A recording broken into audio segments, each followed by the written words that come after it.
நமக்கெல்லாம் வந்து பிரச்சனை வந்தே தீரும், அதில் மாற்று கருத்தே இல்லை. இப்போ பிரச்சனையே வரவே கூடாதுன்றது நம்ம பயிற்சி பண்ணல. பிரச்சனை எவ்வளோ பெரிய பிரச்சனை வந்தாலும் அதை சமாளிக்கிறதுக்கு பக்குவமும் தெம்பும் திராணி வேணுன்றது பயிற்சி பண்ணுறோம். எத்தனை பேத்துக்கு புரியுது? புரியுது இல்லை? கிளியராக இருக்குல்ல? இதில் நம்ம பொண்டாட்டி தான் சொல்கிறத கேட்க மாட்டா. டைவர்ஸ் பண்ண முடியுமா? பண்ண முடியுமா? நம்மளால வாழ்றீங்க இல்லைங்க. பிள்ளைங்க தான் நம்ம சொல்கிற பேச்சை கேட்க மாட்டுறாங்க. பிள்ளைங்களை கொண்டு போய் நம்ம ஏதாவது ஆசிரமத்தில் கொண்டு போய் விட்டுற முடியுமா? ஒன்றும் பண்ண முடியாது நம்மளால். அப்போ நம்ம என்ன பண்ணணும்? எப்படி இதெல்லாம் மெயின்டைன் பண்ணுறீங்களோ அந்த மாதிரி எந்த வேலை இருக்கோ இல்லையோ நம்ம ரெகுலராக பயிற்சி பண்ணணும்.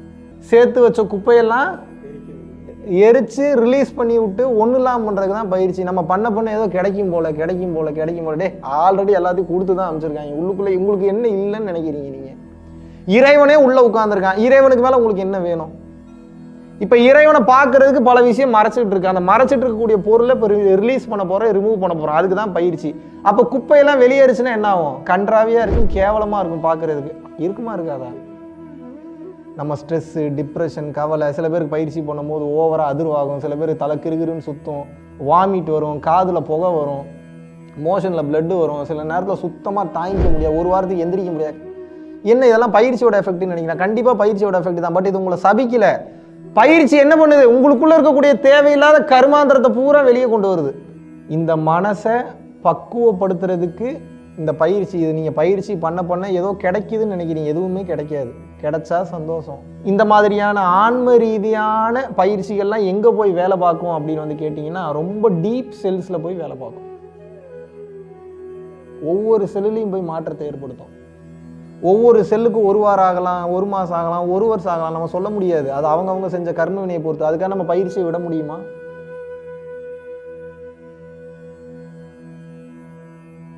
அப்போ ஒன்றுமே தெரியாத மாதிரி தான் இருக்கும். ஆனால் 10 நிமிஷம் உட்கார்ந்தாலும் அதுக்கு உண்டான ரிசல்ட் இருக்கும். ஆனால் நமக்கு தெரியாது. அது ஏன்னா அதை உணர்ற அளவுக்கு நமக்கு இன்னும் பக்குவம் பத்தலை.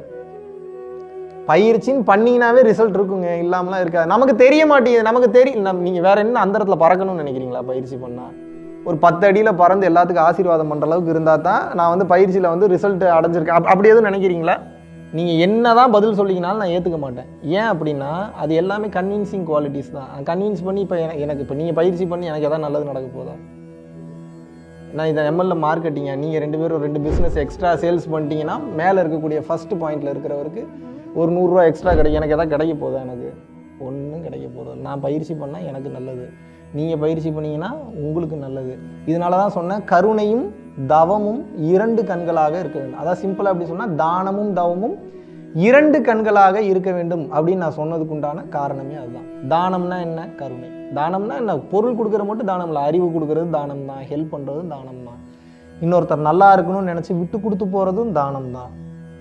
ஒருத்தன் திட்டும் போது அறிவு இல்லாமல் பேசுகிறானே, ஈக்குவலாக திட்ட வேணாம், சரி ஏற்றுப்போம், இவனுக்கு இன்னும் புரிதல் இல்லைன்னு சொல்லி அமைதியாக இருப்பதும் தானம் தான். ஆமாவா இல்லையா? எல்லாரும் தானம்னா என்னன்னா சும்மா நம்ம சம்பாரிச்ச காசை கொடுக்கறது மட்டும் தானம்னு நினச்சிக்கிறீங்க. அப்படி கிடையாது. ஒருத்தர் அசிங்கப்படுத்தும் போது அந்த சூழ்நிலையில் அந்த சூழ்நிலையோட நிம்மதி கெட்டக்கூடாதுன்றதுக்காக அத்தனை அவப்பெயரை வாங்கி கொண்டு சிரித்து கொண்டு வேடிக்கை பார்ப்பதும் தானம் தான். எந்த சூழ்நிலையிலிருந்து பார்த்தீங்கன்னாலும் தானமும் தவமும் 2 கண்களாக உங்களுக்கு இருக்க வேண்டும். இல்லை என்றால் புரிஞ்சுதா?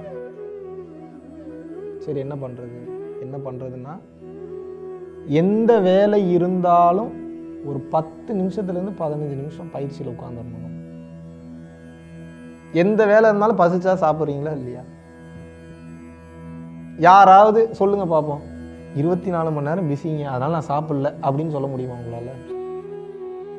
அப்புறம் ஏன்னா சாப்பிடலன்னா நம்மளால் அடுத்த கட்டம் வேலை பார்க்க முடியாதுன்னு தெரியுது. அதே போல தான் உங்களுக்கு இதுக்கு இம்பார்ட்டன்ஸ் இருக்குது. என்னென்னா பயிற்சி பண்ணலை அப்படின்னா உங்களால் இந்த பிறப்பு இறப்பு எனும் சுழற்சியிலிருந்து தப்பிக்க முடியாது. புரிஞ்சுக்கோங்க, மாட்டிப்பீங்க.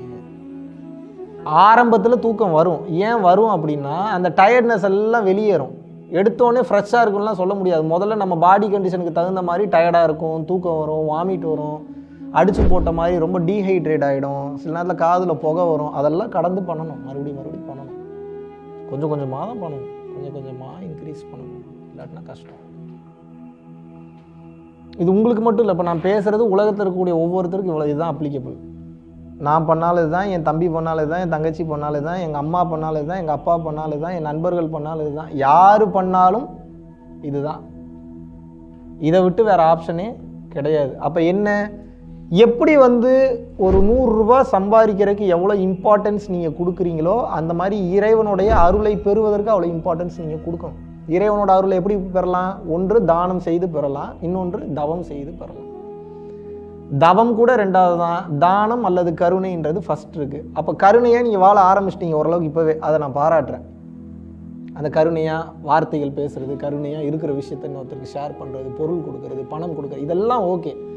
பட் இந்த தானத்தோடு சேர்ந்து தவமும் சேர்றப்ப தான் கரண்ட் பாஸ் ஆகும், அந்த இடத்துல கரண்ட் வேலை செய்யும். அதுக்கு நம்ம என்ன பண்ண போகிறோம்? பிஸியாகவே தான் இருப்பீங்க. உங்களுக்கு இருக்கக்கூடிய ஆசைகள், உங்களுக்கு இருக்கக்கூடிய தேவைகள் வந்து பூர்த்தி ஆகாது, கஷ்டமாக இருக்கும், டென்ஷனாக இருக்கும், எல்லாம் இருக்கும். நானே சொல்கிறேன், இன்னும் நீங்கள் பயிற்சி பண்ண போனால் இன்னும் கஷ்டம் அதிகமாகும். எழுதி தரேன் நான், 100% அதிகமாகும். ஏன்னா அது கஷ்டமாக பார்க்காதீங்க. 15 நாள் கழித்து வர வேண்டிய கஷ்டம் பயிற்சி பண்ணும்போது மொதல் நாளே வந்துடும் உங்களுக்கு. ஏன்னா நீங்கள் தான் தீயை ஆன் பண்ணிட்டீங்களே, தீயை எரிச்சிங்கன்னா என்ன ஆகும்? அதில் சுட்டு பொசுக்கிறதுக்காக தயார் நிலையில் இருக்கும். இப்படி பண்ணிங்கன்னா தானே பல ஜென்ம கர்ம வினையை ஒரு ஜென்மத்தில் நம்ம முடிக்க முடியும். நம்ம இப்படி முடிக்காமல், எனக்கெல்லாம் அதெல்லாம் ஒன்றும் பிரச்சனை இல்லைங்க, நான் பாட்டுக்கு வாழ்ந்துக்கிறேன், நான் பாட்டுக்கு இருந்துக்கிறேன், அது எப்போ நடக்குதோ அப்போ நடக்கட்டுங்க அப்படின்னு சொல்லிட்டு நீங்கள் விட்டீங்கன்னா இந்த ஜென்மத்திலையும் கஷ்டப்படுவீங்க, அடுத்த ஜென்மத்திலையும் கஷ்டப்படுவீங்க, இன்னும் எத்தனை எத்தனை ஜென்மங்கள் எடுப்பீங்கன்னு தெரியாது. அதான் சொல்கிறாருல பட்டின தடிகள், என்ன சொல்கிறாரு? அம்மை எத்தனை எத்தனை அம்மையோ, அப்பன் எத்தனை எத்தனை அப்பனோ, பிள்ளைதான் எத்தனை எத்தனை பிள்ளையோ, எனக்கு இன்னும் எத்தனை எத்தனை பிறவியோன்னு பாடுறாரு. டே, எனக்கு எத்தனை அம்மா, எத்தனை அப்பா, எத்தனை புள்ள, எத்தனை பொண்டாட்டி, எத்தனை பூசை, இன்னும் முடிய மாட்டேங்குதேடா. டே, முடிச்சு விடுங்கடா, முடிச்சு விடுங்கடான்னு பாடுறாரு. பட்டினத்தார் பொய் சொல்லுவாரா? சரி, நான் பொய் சொல்கிறேன்னு. சரி, பட்டினத்தார் பொய் சொல்லுவாரா? எப்போ அந்த பிறவி பிணியை அறுக்க போறீங்க? அது தெரியவே தெரியாது உங்களுக்கு. நீங்கள் ஏதோ பயிற்சி பண்ணால் நம்ம ஏதோ அச்சீவ் பண்ணுற ஏதோ பெரிய மாற்றம் நடக்கும், ஒரு மாற்றமும் நடக்காது. எதுவுமே தெரியாது பயிற்சி பண்ணணும். ஆனால் நீங்கள் பண்ணுவீங்களா? எதுவுமே தெரியாது. தெரிஞ்சால் ஏற்றுக்குங்க, தெரியலனாலும் விட்டுருங்க. ஆனாலும் அது உங்களுக்கு இறைவன் அவ்வளோ சீக்கிரம் அந்த எசன்ஸ் எல்லாம் காட்ட மாட்டார். ஏன்னா அப்புறம் நீங்கள் நம்பிக்கையோடு வந்துடுவீங்க உள்ளுக்குள்ளே. அவ்வளோ பாவம் பண்ணியிருப்பீங்க. நம்ம பண்ணுறதே திருட்டுத்தனம். எது? பைபாஸ் பண்ணிவிட்டு பல ஜென்மம் வாழ்ந்து அனுபவித்து முடிக்க வேண்டிய பாவம் அவ்வளோ பண்ணியிருக்கோம். அதை பைபாஸ் பண்ணிவிட்டு ஒரே ஜென்மத்தில் அடிக்க ட்ரை பண்ணுறப்ப இறைவன் உங்களுக்கு சப்போர்ட் பண்ணுவாரா? ஒன்றுமே தெரியாமையே இருக்கிறப்ப தான் உங்களுக்கு ஒரு நம்பிக்கை இல்லாமல் இன்னும் புரிய மாட்டேங்குது, இப்படியே இருப்போம்னு சொல்லி இருப்பீங்க. உங்களுக்கு ஏதோ ஒரு ரிசல்ட்டை காமிச்சிட்டாருன்னு வச்சு, ஏதோ ஒரு பெரிய ஒளி தெரியுது, இல்லை ஏதோ நினச்சது நடக்குது, இல்லை நினச்சது பூரா நடக்குது, இப்படிலாம் தெரிஞ்சிச்சுன்னா விடுவீங்களா? அதை நீங்கள் கண்டிப்பாக விட மாட்டான், பிடிச்சிக்குவோம். ஐயோ இதில் ஏதோ இருக்குடான். ஆனால் அதை காட்ட மாட்டாங்க அவ்வளோ சீக்கிரம். ஏன் காட்ட மாட்டாங்க? காமிச்சா நீங்கள் அது வந்து இறுக்கமாக பிடிச்சிப்பீங்கன்றது தெரியும். அப்போ யாருக்கு அதை காட்டுறாங்க, உணர்த்துறாங்க? தகுதியாக ரெகுலராக பண்ணுறவங்களுக்கு டைம் வரும்போது உணர்த்துவாங்க. சென்னையில் நீங்கள் அந்த அர்ப்பணிப்போட இதை அடைஞ்சே தீரணும், எப்படி வந்து ஒரு 1000 கோடி ரூபா சம்பாதிக்கிறதுக்கு ஒரு வெறி உங்களுக்கு இருக்குதோ, எப்படி வந்து ஒரு காலேஜில் ஒரு சீட்டு வாங்குறதுக்கு ஒரு வெறி இருக்குதோ, எப்படி வந்து நினச்சவனை கல்யாணம் பண்ணியே தீரணுன்றதில் ஒரு வெறி இருக்குதோ, அந்த மாதிரி இறைவனை பார்த்தே தீரணுன்றதில் ஒரு வெறி இருக்கணும்.